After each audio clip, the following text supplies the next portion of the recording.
Hello po sa inyong lahat mga ka-crypto. Ako po si Pinoy Crypto Trader at sa video na ito ay atin pong pag-uusapan ngayon ang kontrobersyal na pahayag ni Ginoong Ben Armstrong o mas kilala bilang BitBoy tungkol kay Cardano. Ayon po sa kanya ay posibleng umabot ang presyo ni ADA sa presyong $5 sa kasalukuyang bull run. Pero sa kabila ng optimistikong prediction na ito, tinawag po niya ang Cardano bilang isang dying platform. Yan, namamatay na raw po na platform. Kaya bakit niya kaya ito nasabi? Kaya yan po ang siyang ating pag-uusapan sa video na ito. Pero bago pa tayo magpatuloy ay nais ko lamang po munang bigyang linaw ang aking disclaimer kung saan ang nilalaman po ng video na ito ay hindi po ito isang financial advice. For education and information purposes lamang po ang layunin nito. Ayan po siya. Ang nakikita po natin dito ay si Ginoong BitBoy or Ben Armstrong. Ano nga ba ang prediction ni BitBoy para kay Cardano? Ayon kay Ginoong BitBoy ay malaking posibilidad na maabot ni ADA ang presyong $5 sa kasalukuyang bullish cycle.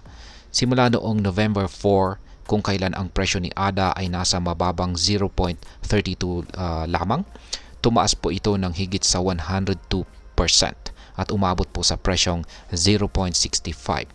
Ang pinakamataas nito sa loob ng 7 buwan.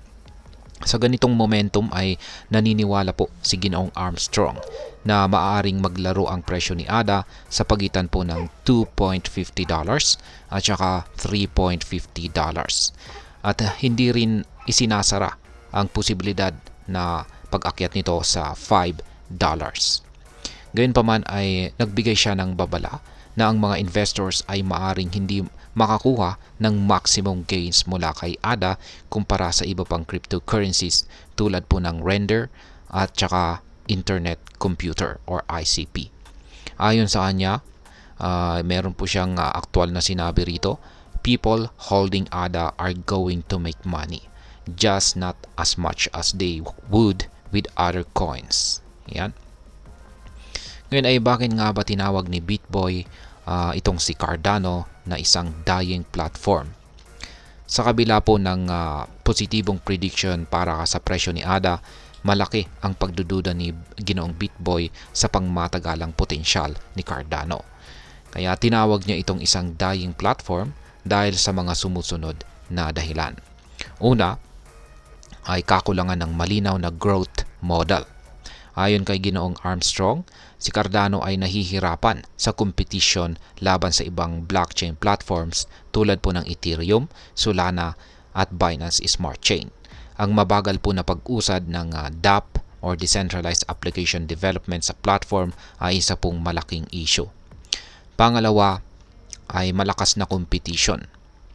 Dagdag pa rito ay binanggit ni Ginoong BitBoy na ang mga bagong technology at projects ay mas mabilis mag-evolve, dahilan upang mawala ng interes ang mga investors kay Cardano. At pangatlo, pagkukumpara sa iba pang platforms. Hindi lang si Cardano ang binatikos po ni Ginoong BitBoy.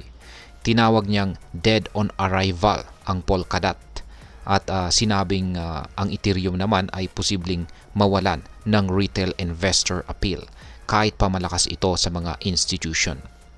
Yan. Ngayon ay makakaabot ba talaga sa presyong $5 itong si ADA? Posibleng oo, ngunit may ilan pong mga kondisyon.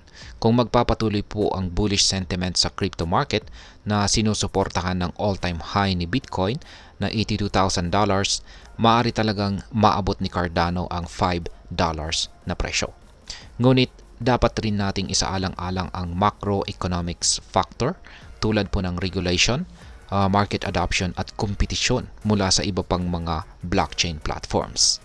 Ang Fibonacci retracement analysis ay nagpapakita naman na ang susunod na major resistance level ni Cardano ay nasa 0.729.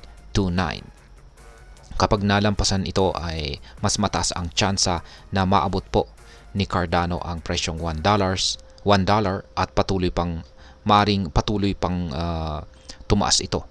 Gayunpaman kung mawala ang momentum, maaring bumagsak po ang presyo ni ADA pabalik sa mga support levels nito tulad po ng 0.50.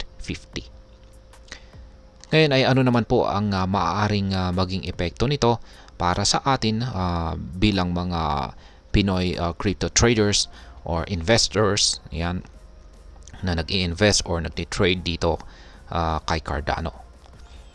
Yan, para sa atin, ang balitang ito ay maaring magdala po ng dalawang pananaw.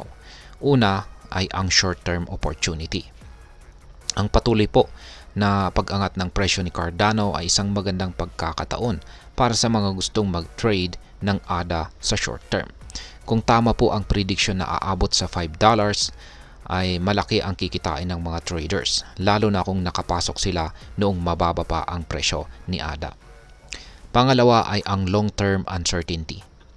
Gayunpaman, kung tama ang sinabi po ni Ginoong BitBoy na dying platform itong si Cardano, maaring magdalawang isip ang mga long-term investors na mag-hold ng ADA. Ang kakulangan sa mabilis na innovation at malakas na competition ay maaring magdulot ng pagbaba ng interes sa ADA sa hinaharap. Ngayon ay ano naman po ang aking masasabi tungkol dito? Ang pahayag po ni Ginoong BitBoy ay dapat tingnan ng may balancing pananaw. Totoo na ang crypto market ay puno ng volatility at hindi po maikakaila ang potensyal na magkaroon ng malaking kita mula po kay ADA sa short term. Ngunit dapat ding seryosohin ang mga babala ukol sa pangmatagalang kakayahan ng platform. Para sa mga Pinoy na nais pumasok o magdagdag ng ADA sa kanilang portfolio, mahalagang gumawa ng masusing research at pag-aralan po ang market trends. Ang diversification o pagkahati ng investment sa iba't ibang cryptocurrency ay isang epektibong paraan upang mabawasan ang risk. Sa uli, tandaan na ang crypto ay high risk, high reward, kaya't maging responsable sa lahat ng iyong desisyon. At ayan, hanggang dito na lamang po tayo sa video na ito mga ka-crypto. Sana po ay inyong nagustuhan ang aking paliwanag sa video na ito. Kung inyo po itong nagustuhan, pakiclick lamang po ang like button nito. Marami pong salamat sa panonood, ingat po tayo lagi at God bless po sa ating lahat.